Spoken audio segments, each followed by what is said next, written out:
नमस्कार दोस्तों, स्वागत करता हूं आप सभी का फाइनेंशियोलॉजी यूट्यूब चैनल पे। दोस्तों, अगर आप इंडियन स्टॉक मार्केट में निवेश करते होगे तो आपने देखा होगा कि कुछ सेक्टर्स ऐसे हैं जो हमेशा से ही इन्वेस्टर्स के फेवरेट रहे हैं। लॉन्ग टर्म में उन्होंने जो है काफ़ी ज़्यादा रिटर्न बना के दिया हुआ है। एक ऐसे ही सेक्टर की बात आज हम लोग करने वाले हैं, निफ्टी आईटी के बारे में। देखिए, वन ऑफ द फेवरेट जो है सेक्टर है यहाँ पे लॉन्ग टर्म इन्वेस्टर्स के लिए, क्योंकि काफ़ी ज़्यादा अच्छा पैसा बना के दिया है। बहुत ही सारी अच्छी अच्छी आईटी कंपनीज हैं इंडिया में जो कि यहाँ पे लिस्टेड हैं। और आज हम जो है मेनली इस वीडियो में 4 कंपनियों के बारे में बात करने वाले हैं। टीसीएस के बारे में, इन्फोसिस के बारे में, एचसीएल के बारे में और विप्रो के बारे में। क्योंकि देखिए, अगर मैं जो निफ्टी आईटी का जो इंडेक्स है, अगर मैं उसका ओवरऑल डिस्ट्रीब्यूशन देखूंगा तो उनमें जो है सबसे ज़्यादा जो है कंट्रीब्यूशन इन्हीं 4 शेयर्स का रहता है। और अगर हम इन 4 शेयर्स के बारे में एनालिसिस कर लें तो उससे हमें ओवरऑल आइडिया लग जाता है कि निफ्टी आईटी में क्या चल रहा है और आगे आने वाले दिनों में जो है इस इंडेक्स में कैसा परफॉर्मेंस आ सकता है। तो देखिए, सबसे पहले वीडियो में आगे चलने से पहले मैं यहाँ पे आपको 3 से 4 पॉइंट बताऊंगा जो कि मैं यहाँ पे डिस्कशन करने वाला हूँ।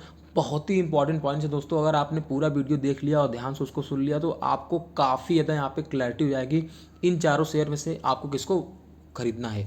तो सबसे पहले जो हम यहाँ पे जो कंपैरिजन करेंगे करेक्शन वाइज कि यहाँ पे इन सारे शेयर्स में सबसे ज़्यादा करेक्शन कहाँ हुआ है और सबसे कम करेक्शन किस में हुआ है। उसके बाद जो है हम थोड़ा सा वैल्यूएशन वाइज भी यहाँ पे कंपैरिजन करेंगे कि वैल्यूएशन वाइज यहाँ पे जो है कौन सा शेयर अभी आपको जो है सबसे ज़्यादा सस्ता मिल रहा है। उसके बाद हम लोग जो नेक्स्ट पॉइंट डिस्कशन करने वाले हैं वो है रिकवरी वाइज, यानी कौन से शेयर में पिछले कुछ टाइम में सबसे ज़्यादा रिकवरी देखी जा रही है और आने वाले टाइम में सबसे ज़्यादा तेज़ी से रिकवरी होगी और वो शेयर सबसे तेज़ भागेंगे। तो उसके बारे में भी हम डिस्कशन करेंगे। ये हमारा थर्ड पॉइंट रहेगा।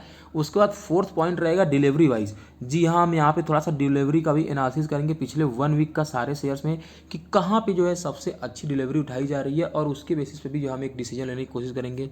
और नेक्स्ट यानी कि फिफ्थ पॉइंट जो है हम चार्ट पे चल के एनालिसिस करेंगे और चारों शेयर का जो है मैं चार्ट यहाँ पे देख के आपको बताऊंगा कि चार्ट वाइज यहाँ पे किस में जो है सबसे ज़्यादा बुलिशनेस दिखाई दे रहा है या बॉटम बनता हुआ दिखाई दे रहा है और किस में जो है सबसे तेज़ यहाँ पे रिटर्न बनने की संभावना दिखाई देती हैं। यहाँ पे अगर मैं एक आपको चीज़ दिखाऊँ थोड़ा सा ओवरऑल आइडिया लगाने के लिए सेक्टरल डिस्ट्रीब्यूशन का, तो इन्फोसिस का जो है सबसे ज़्यादा यहाँ पे कंट्रीब्यूशन है 26.84 का, टीसीएस का 26.34। यहाँ पे आपको थोड़ा सा डाउट आएगा कि टीसीएस सबसे बड़ी कंपनी है तो इसका कंट्रीब्यूशन थोड़ा सा कम क्यों है इन्फोसिस से। वो इस वजह से क्योंकि टीसीएस में प्रोमोटर्स की होल्डिंग 75% के आसपास है, फ्री फ्लोट शेयर बहुत ही कम है 25% के आसपास। वहीं अगर आप इन्फोसिस में देखोगे तो इनके प्रोमोटर्स के पास हार्डली 10% के आसपास का होल्डिंग है, यानी फ्री फ्लोट शेयर बहुत ज़्यादा है। फ्री फ्लोट शेयर होता है जो कि मार्केट में ट्रेड कर रहा होता है प्रमोटर के शेयर के अलावा। इसी वजह से इन्फोसिस का यहाँ पे जो है कंट्रीब्यूशन थोड़ा सा ज़्यादा है। उसके बाद तीसरे नंबर पे आप यहाँ पे एचसीएल टेक है 9.06%, चौथे नंबर पे विप्रो 8.84, फिफ्थ नंबर पे है टेक एम 8.81 और मार्केट कैप वाइज भी जो है इनका नंबर यही है। उसके बाद देखिए 6 नंबर पे आता है आपका एल&टी इन्फोटेक, उसके बाद एमफैसिस 4.57, परसिस्टेंट, कोफोर और एलटीटीएस। तो यहाँ पे चलिए वीडियो में आगे बढ़ते हैं। देखिए, पहले तो मैं आपको थोड़ा सा करेक्शन दिखाना चाहूँगा निफ्टी आईटी में पिछले 1 ईयर में। ईयर टिल डेट अभी देखिए अक्टूबर का महीना खत्म हो चुका है तो ऑलरेडी 10 महीने हो चुके हैं, तो मान के चलिए लगभग 1 साल का ही टाइम पीरियड में 27.62 27% से ज़्यादा की गिरावट दिखाई दे रही है। वहीं अगर आप इसको इसके टॉप से बॉटम पे कंपेयर करोगे तब तो यहाँ पे 32.73 32% से भी ज़्यादा गिरावट दिखाई दे रही है। कंसिडरिंग कि ये एक इंडेक्स है, ये बहुत बड़ी गिरावट है दोस्तों पिछले 1 ईयर में। अब चल के यहाँ पे देखिए थोड़ा सा हम डिस्कशन करेंगे। जैसा कि हमने बोला था 4 से 5 पॉइंट हम डिस्कशन करेंगे, तो यहाँ पे फर्स्ट पॉइंट हम डिस्कशन करने की कोशिश करते हैं करेक्शन वाइज कि करेक्शन जो है सबसे ज़्यादा कहाँ हुआ है। क्योंकि देखिए इससे पता चलता है कि कौन से शेयर में सबसे ज़्यादा कमजोरी है। करेक्शन हमेशा आपको कमजोरी बताता है और ये आपको थोड़ा सा आइडिया भी देता है कि वैल्यूएशंस कहाँ पे थोड़ा ज़्यादा है, क्योंकि जो ज़्यादा शेयर होते हैं गिरावट के टाइम पे वो सबसे ज़्यादा गिरते भी हैं। तो अगर मैं यहाँ पे बात करूँ करेक्शन वाइज की, तो निफ्टी आईटी में अगर ओवरऑल देखिए तो पिछले 1 ईयर में, सॉरी ये पिछले 6 मंथ की हम लोग जो है बात करने वाले हैं, तो 10.45 लगभग 10.5% के आसपास निफ्टी आईटी गिरा हुआ है। वहीं अगर मैं टीसीएस की बात करूं तो लगभग 10.81 10.5% के ऊपर, इन्फोसिस की बात करूं तो 3.5% के आसपास, एचसीएल की बात करूं तो 4.5% के आसपास और ये देखिए विप्रो 24.68 24.5% से भी ज़्यादा गिरावट यहाँ पे दिखाई दे रही है। अब यहाँ पे एक चीज़ कंपेयर करिए, लगभग सारे शेयर्स, अगर मैं यहाँ पे एक चीज़ कंपेयर करूँ कि किसने किसने जो है निफ्टी आईटी को बीट करा है, यानी अपने इंडेक्सेस को, तो वहाँ पे अगर आप विप्रो को देखोगे तो यहाँ पे काफ़ी ज़्यादा अंडर परफॉर्मेंस दिखाई दे रहा है, लगभग 24.5% के आसपास की गिरावट दिखाई दे रही है। वहीं अगर टीसीएस की बात करो तो जो है अपने आईटी इंडेक्स के आसपास ही यहाँ पे रिटर्न दिया है इसने। निफ्टी आईटी 10.5% से गिरा हुआ है, टीसीएस भी लगभग उसी के आसपास ही गिरा हुआ है। वहीं अगर आप इन्फोसिस और एचसीएल की बात करो तो इनके में जो है गिरावट थोड़ी कम दिखाई दे रही है in compare to Nifty IT. तो इससे एक चीज़ बोल सकते हो कि इन्फोसिस और एचसीएल जो है थोड़ा सा आउट परफॉर्म कर रहे हैं अपने इंडेक्सेस को। वहीं अगर मैं ईयर टिल डेट की बात करूं जो है मतलब 1 ईयर के टाइम फ्रेम पे लगभग, तो वहाँ भी आप देखोगे लगभग सारे शेयर्स यहाँ पे जो है अंडर परफॉर्म करते हुए दिखाई दे रहे हैं निफ्टी आईटी को। देखिए लगभग 27.5% के आसपास गिरावट है। स्पेशली विप्रो देखिए 46% से गिरा हुआ है पिछले 1 ईयर में, तो काफ़ी ज़्यादा अंडर परफॉर्म कर रहा है। लेकिन अगर विप्रो को छोड़ दिया जाए तो बाकी जो 3 शेयर है टीसीएस, इन्फोसिस और एचसीएल, इन तीनों ने जो है निफ्टी आईटी को आउट परफॉर्म करा है। टीसीएस में 70% की गिरावट है, निफ्टी इन्फोसिस में 20% का, एचसीएल में 22% का। वहीं अगर निफ्टी आईटी में देखिए तो 27%। अगेन यहाँ पे करेक्शन वाइज विप्रो जो है काफ़ी ज़्यादा गिरावट दिखाई दे रहा है। तो अगर मैं करेक्शन वाइज बताऊँ तो विप्रो जो है यहाँ पे नंबर 1 पे है, सबसे ज़्यादा गिरावट हुई है। उसके बाद एचसीएल में गिरावट हुई है, वो सेकेंड नंबर पे है। इन्फोसिस जो है तीसरे नंबर पे, और यहाँ पे टीसीएस फोर्थ नंबर पे। सबसे कम गिरावट यहाँ पे आप देख सकते हो टीसीएस में हुई है। तो यहाँ पे स्ट्रेंथ वाइज बोल सकते हो कि शायद टीसीएस में अभी सबसे ज़्यादा स्ट्रेंथ दिखाई दे रहा है। चलिए अभी करेक्शन वाइज हो गया। अब मैं यहाँ पे थोड़ा सा रिकवरी वाइज देखने की कोशिश करते हैं कि रिकवरी कहाँ पे हुई है। क्योंकि देखिए पिछले वन मंथ पहले ही लगभग यहाँ पे निफ्टी आईटी ने अपना बॉटम बना लिया था। उसके बाद यहाँ पे निफ्टी में थोड़ा सा यहाँ पे जो है रिकवरी दिखाई दे रही है। वहाँ पे आप जो चार्ट्स भी देख सकते हो, यहाँ पे गिरावट के बाद थोड़ा सा यहाँ पे रिकवरी हुआ है। तो अब हम रिकवरी देखने की कोशिश करते हैं कि कौन से शेयर में जो है सबसे ज़्यादा रिकवरी दिखाई दे रही है। उसके लिए हम जो है पिछले 1 मंथ का यहाँ पे रिटर्न देखने की कोशिश करते हैं। यहाँ से जो है थोड़ा सा हमको और क्लियर आइडिया लगेगा। तो पिछले 1 मंथ में निफ्टी आईटी ने लगभग 5.5% का रिटर्न दिया है। अब उससे कंपेयर करें विप्रो को, विप्रो अभी भी जो है निगेटिव रिटर्न दे रहा है, यानी विप्रो अभी भी काफ़ी ज़्यादा अंडर परफॉर्म कर रहा है। वहीं अगर आप टीसीएस, इन्फोसिस, एचसीएल देखो तो सबने पॉजिटिव रिटर्न दिया है। टीसीएस का 5.5%, इन्फोसिस का 8% के ऊपर, और एचसीएल का लगभग 11.5%। तो अगेन यहाँ पे तीनों शेयर विप्रो को छोड़ के जो है आउट परफॉर्म कर रहे हैं यहाँ पे निफ्टी आईटी को। और सबसे ज़्यादा आउट परफॉर्म किया है एचसीएल टेक्नोलॉजी ने, और दूसरे नंबर पे है इन्फोसिस। तो यहाँ पे अगर मैं रैंक करूँ कि रिकवरी वाइज जो है किसमें सबसे अच्छी रिकवरी हो रही है, तो नंबर 1 पे आता है आपका एचसीएल, नंबर दूसरे पे आता है आपका इन्फोसिस, और नंबर तीसरे पे आता है यहाँ पे टीसीएस। और विप्रो में तो चलिए फिर भी अभी काफ़ी ज़्यादा गिरावट दिखाई दे रही है। वही अगर मैं पिछले 1 वीक की बात करूँ, 5 डेज, जैसा कि सैटरडे संडे छुट्टी रहता है तो 5 दिन का ही यहाँ पे जो है वर्किंग डे होता है स्पेशली मार्केट में। तो 1 वीक का रिटर्न देखें तो अगेन निफ्टी आईटी यहाँ पे निगेटिव है, बाकी सारे शेयर जो है यहाँ पे पॉजिटिव दिखाई दे रहे हैं रिटर्न वाइज। यहाँ पे भी अगर आप आउट परफॉर्मेंस देखो तो एचसीएल टेक सबसे ज़्यादा 1.5% दिया हुआ है। उसके बाद इन्फोसिस का 0.87, उसका टीसीएस और विप्रो लगभग सेम ही है। तो यहाँ पे अगेन अगर मैं थोड़ा सा नंबरिंग बताऊँ तो एचसीएल अगेन नंबर 1 पे आ रहा है, दूसरे पे इन्फोसिस, तीसरे पे यहाँ पे जो है विप्रो और टीसीएस दिखाई दे रहे हैं। तो चलिए रिकवरी वाइज समझ में आ गया। अब यहाँ पे एक चीज़ मैं दिखाना चाहता हूँ, डिलीवरी, जो कि हमारा नेक्स्ट पॉइंट था, जो कि थर्ड पॉइंट यहाँ पे डिस्कशन करने, क्योंकि ये बहुत ही इंपॉर्टेंट पॉइंट है। अगर यहाँ पे मैं डिलीवरी दिखाऊँ तो टीसीएस का पिछले 1 वीक का डिलीवरी देखिए 5 दिन का मतलब होता है कि 5 ही दिन ट्रेडिंग होती है, इसी वजह से जो है 5 दिन दिखाई दे रहा है, बट इसको आप वीकली डेटा बोल सकते हो। तो यहाँ पे देखिए ओवरऑल 56, 70, 71.71, 76.50। तो अगर ओवरऑल मैं बताऊँ तो लगभग 70% के आसपास की डिलीवरी दिखाई दे रही है टीसीएस में। उसके बाद अगर मैं इन्फोसिस की बात करूं तो 64, 65, 64, 67। अगेन ओवरऑल अगर मैं बताऊं तो लगभग 65% के आसपास यहाँ पर जो है इन्फोसिस में डिलीवरी दिखाई दे रही है पिछले पूरे 1 वीक में।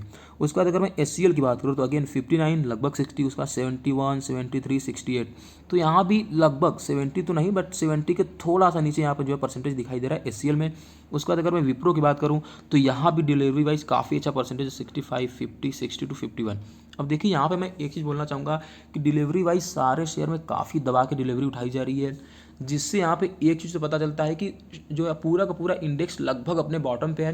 क्योंकि यहाँ पे लोग जो है खरीदारी काफ़ी एग्रेसिवली कर रहे हैं। डिलीवरी लोग तभी उठाते हैं जब लोगों को पता होता है कि यहाँ पे बॉटम बन चुका है, आगे आने वाले टाइम में शेयर ऊपर ही जाने वाला है। ये यहाँ पे एक बहुत ही अच्छा एक तरीके से इंडिकेशन बोल सकते हो आप बॉटम होने का शेयर का, डिलीवरी देख के। लेकिन फिर भी मेरे को यहाँ पे थोड़ा सा नंबर वाइज देना पड़ेगा कि कहाँ पे डिलीवरी सबसे अच्छी उठाई जा रही है, या डिलीवरी वाइज कौन सा शेयर सबसे अच्छा कर रहा है। तो अगेन उसमें टीसीएस नंबर 1 पे है, और एचसीएल टेक्नोलॉजी नंबर 2 पे है, और इन्फोसिस तीसरे नंबर पे है, और विप्रो अनफॉर्चुनेटली फोर्थ नंबर पे है। अगेन फोर्थ नंबर पे है, लेकिन इसका मतलब यहाँ नहीं कि ये विप्रो काफ़ी ख़राब कर रहा है। फिर भी देखिए आप डिलीवरी वाइज काफ़ी अच्छी डिलीवरी उठाई जा रही है, 50 से 55% के आसपास यहाँ भी। चलिए 3-4 पॉइंट्स पे हम लोगों ने यहाँ पे डिस्कशन कर लिया, और उसके बाद जो है चार्ट वाइज थोड़ा सा देखने की कोशिश करते हैं। तो अगर मैं चार्ट की बात करूँ तो सबसे पहले यहाँ पे हम बात करेंगे टीसीएस की। एक स्लोप लाइन से अगर आप देखोगे तो यहाँ पे लगभग गिरावट हो रही है स्लोप से ही, और यहाँ पे आप देखोगे लोअर हाई और लोअर लो बना रहा है शेयर। यहाँ पे देखिए ये वाला हाई, उसका हाई उससे नीचे, फिर उसका हाई उससे नीचे, और वहीं लो भी देखोगे तो ये वाला लो फिर उससे नीचे लो बनाया फिर यहाँ पे। तो अगर ये वाली जो मैं लाइन बताऊँ तो ये एक इसके लिए बहुत ही डेफिनेटली एक यहाँ पे रेजिस्टेंस दिखाई दे रहा है, जो कि है लगभग 3350 का। लेकिन यहाँ पे एक चीज़ जो अच्छी हुई है, शेयर लग रहा है हल्का सा बॉटम बना रहा है यहाँ पे। ये वाली अगर आप लाइन देखो तो एक बहुत ही इंपॉर्टेंट सपोर्ट है। पिछले टाइम पे जो है काफ़ी टाइम पे यहाँ पे सपोर्ट हो चुका है, यहाँ पे 1 बार 2 बार 3 बार। ये लेवल अगर मैं बताऊँ तो 2888 का है। और अगर मैं बाइंग के लिए बोलूँगा तो मेरा जो फर्स्ट लेवल होगा बाइंग करने का वो यहीं होगा। अब देखिए अगर आप टेक्निकल फॉलो नहीं करते हो या इसको फॉलो नहीं करना चाहते हो तो आप यहाँ पे एक चीज़ कर सकते हो कि जो एक राउंड ऑफ वैल्यू है आप उस पर आई करो। 3163 पे ट्रेड कर रहा है शेयर, राइट। तो यहाँ पे आप थोड़ा सा 3100 पे ले लो, उसके बाद फिर थोड़ा सा गिरावट का वेट करिए, और अगर 3000 पे आता है तो वहाँ पे जो है थोड़ा सी आप और वेटिंग या थोड़ी और अब जो बाइंग कर सकते हो 3000 के आसपास। उसके बाद अगर मैं इन्फोसिस की बात करूँ तो यहाँ पे भी सेम बिल्कुल सिमिलर चार्ट दिख रहा है टीसीएस की तरीके ही। लेकिन यहाँ पे एक चीज़ अच्छी हुई, ये वाली जो लाइन है 1474, यहाँ पे देखिए इसको थोड़ा सा रेजिस्टेंस मिल रहा है, बट शेयर हल्का सा उसको लग रहा है अभी ब्रेक कर रहा है, और अभी 1513 पे ट्रेड कर रहा है। तो यानी अपने जो एक रेजिस्टेंस था उससे तो काफ़ी ऊपर ट्रेड कर रहा है। तो ये एक अच्छी चीज़ हुई है। यहाँ पे अगेन बाइंग करने के लिए मैं बोलूँगा कि ये 1475 का लेवल है, यहाँ पे अगर आपको मिल रहा है तो यहाँ पे बाई करिए। अगर और गिरावट आती है तो यहाँ पे 1310 यहाँ पे भी आप बाई कर सकते हो। एंड अगेन अगर आपको टेक्निकल लेवल समझ में नहीं आते हैं तो आपको एन राउंड राउंड जो है राउंड ऑफ फिगर में बाई करना है। जैसे अभी 1500 में आप कुछ बाई कर सकते हो, उसके बाद 1450 पे आता है तो थोड़ा बाई कर लीजिए, फिर 1400 पे आता है। तो इस तरीके से आपको जो है जितना नीचे आता है उतना बाई करते हुए एवरेज करते हुए जाना है, ताकि जो है आपका एवरेज प्राइस भी काफ़ी नीचे रहे। उसके बाद अगर थर्ड में बात करूँ एचसीएल की, तो यहाँ पे भी चार्ट ठीक ठाक दिखाई दे रहा है। ये वाली देखिए एक सपोर्ट लाइन है जहाँ भी इसको बिल्कुल अच्छे तरीके से रिस्पेक्ट कर रहा है। 892 का जो सपोर्ट है, यहाँ पे 2-3 बार शेयर सपोर्ट ले चुका है, 1 2 3 और 4। लेकिन यहाँ पे एक चीज़ देखिए, ये वाली जो लाइन है इसके लिए एक रेजिस्टेंस का सामना करना पड़ेगा इसको आगे जाने कुछ टाइम पे। अभी 1030 पे ट्रेड कर रहा है, तो 1070 पे इसका एक रेजिस्टेंस दिखाई दे रहा है। तो मैं एक बोलूँगा कि आने वाले समय में हो सकता है एचसीएल में थोड़ी सी फिर से गिरावट आ जाए ये लेवल पे जाने के बाद। इस वजह से अगर यहाँ पे आपको बाई करना है तो 1000 के आसपास का आप लेवल देखिए, वहाँ पे बाई करिए। उसके बाद अगर और 100 रुपीज़ गिरता है तो 900 के आसपास बाई करिए। ये वाला लेवल तो डेफिनेटली अगर यहाँ पे आता है तो आंख बंद करके बाई कर सकते हैं आप, बहुत ही अच्छा लेवल है। उसके बाद यहाँ पे देखिए विप्रो का चार्ट देखेंगे, उसके बाद हम डिस्कशन करेंगे कि थोड़ा सा इसको रैंक करने की कोशिश करेंगे कि चार्ट वाइज सबसे ज़्यादा मजबूत कौन दिखाई दे रहा है। विप्रो देखिए अनडाउटेबली इन चारों में सबसे कमज़ोर शेयर विप्रो का दिखाई दे रहा है। एक चैनल यहाँ पे देखिए स्लोप जो है एक चैनल में एक तरीके से देखिए शेयर यहाँ पे लगातार गिरावट आ रही है। इसे जो है लोअर लो और लोअर हाई बना रहा है यहाँ पे शेयर। लेकिन यहाँ पे ये एक जो लेवल है 375 का बहुत ही अच्छा और बहुत ही इंपॉर्टेंट सपोर्ट है। अभी हाल फिलहाल में तो शेयर लग रहा है इसको जो है सपोर्ट मतलब इसको रिस्पेक्ट कर रहा है, और इसके ऊपर ही क्लोजिंग हुई है 375 के आसपास, क्योंकि अभी देखिए जो रिसेंट क्लोजिंग है 383 की। लेकिन यहाँ पे जो एक बहुत निगेटिव चीज़ हुई है वो है 200 डेज का मूविंग एवरेज जो अभी 387 रुपीज़ है, शेयर उससे जो है नीचे ट्रेड कर रहा है। तो डेफिनेटली एक बहुत ही निगेटिव साइन है। इस वजह से विप्रो को मैं बोल रहा हूँ कि अभी चारों शेयर में सबसे कमज़ोर दिखाई दे रहा है। अब देखिए अगर यहाँ पे मैं रेट करने की कोशिश करूँ चार्ट वाइज, तो सबसे मजबूत यहाँ पे जो मेरे को शेयर दिखाई दे रहा है वो है इन्फोसिस का नंबर 1 पे, फिर टीसीएस का नंबर 2 पे, उसके बाद एचसीएल का नंबर 3 पे, और विप्रो का सबसे कमज़ोर चार्ट दिखाई दे रहा है। अब देखिए हमने जो भी पॉइंट्स डिस्कशन हमने कर लिए हैं। अगर मैं ओवरऑल रेटिंग की बात करूँ, जो जितने भी 4 या 5 पॉइंट्स मैंने बताया उन सब में अगर उनको मिला के अगर मेरे को रेट करना हो तो सबसे बेस्ट यहाँ पे भी बाइंग अपॉर्चुनिटी मेरे हिसाब से एचसीएल में दिखाई दे रही है। तो एचसीएल को मैं देखता हूँ नंबर 1 पे। नंबर 2 पे मेरे को इन्फोसिस दिखाई दे रहा है, जितने भी मैंने 5 पॉइंट डिस्कशन किए बेस्ड ऑन 5 पॉइंट्स। उसके बाद थर्ड नंबर पे यहाँ पे आपको टीसीएस दिखाई दे रहा है, end of course fourth number पे आपको जो है विप्रो दिखाई देगा। तो ये देखिए मेरा एनालिसिस है, आप इससे एग्री भी कर सकते हो, आप इससे डिसएग्री भी कर सकते हो। लेकिन एक चीज़, आप जो भी कर रहे हो आप हमें कमेंट करके ज़रूर बताइएगा, क्योंकि मैं हमेशा जानना चाहता हूँ कि आप लोगों के भी ओपिनियन क्या है। क्योंकि मैं हमेशा जो है दूसरे के ओपिनियन से सीखने की कोशिश करता हूँ। एट द सेम टाइम मैं अपना भी ओपिनियन बताता हूँ, ऑनेस्ट ओपिनियन, कि मेरा जो है यहाँ पे क्या पॉइंट ऑफ व्यू है। उम्मीद करता हूँ वीडियो आपको पसंद आएगा। अगर वीडियो पसंद आए तो वीडियो को लाइक जरूर करना दोस्तों। वीडियो देखने के लिए बहुत बहुत धन्यवाद। आपका दिन शुभ रहे। जय हिंद।